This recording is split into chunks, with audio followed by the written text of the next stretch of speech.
કેશોદમાં એડવોકેટના suicide મામલે તટસ્થતાપૂર્વક તપાસ કરવા પરિવારજનો દ્વારા માંગ ઉઠી છે.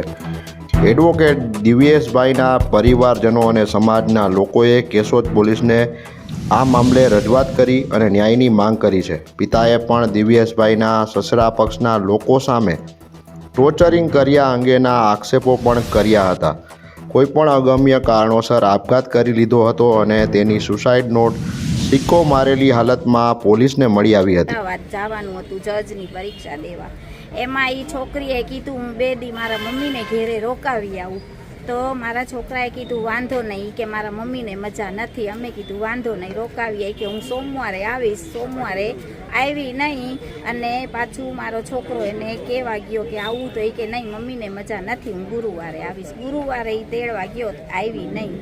હું એને કર્યું એ છે ને મારા છોકરાને કંઈ કીધું નથી એ લોકોએ, પણ એની માના ટોર્ચર, એની બેન અંજલિ અને ટિકટોકવાળો એનો બંને એ છે છોકરીનો હિરલનો અને હિરલે બહુ ટોર્ચર મારા છોકરા ઉપર કરી છે.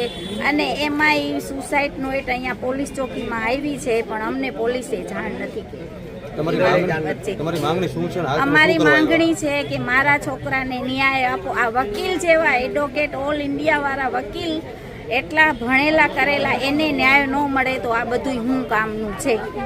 કાકુમલ ડોલવાણી, આજે દિવ્યેશભાઈની ઘટના બની છે એ માટે અમે પોલીસ ખાતામાં એના માવતરો, મા બાપ દિવ્યેશભાઈના અને અમારો સમાજ અહીં પોલીસ ખાતે રજૂઆત કરવા આવેલો છે કે અમને એ છોકરા માટેનો ન્યાય પૂરેપૂરો આ આપણને ખાતું આપે, પોલીસ ખાતું. એ માટે અમે પોલીસ ખાતાને રજૂઆત કરવા છે. નિર્દોષ છોકરો હતો, આવું કરી ન શકે.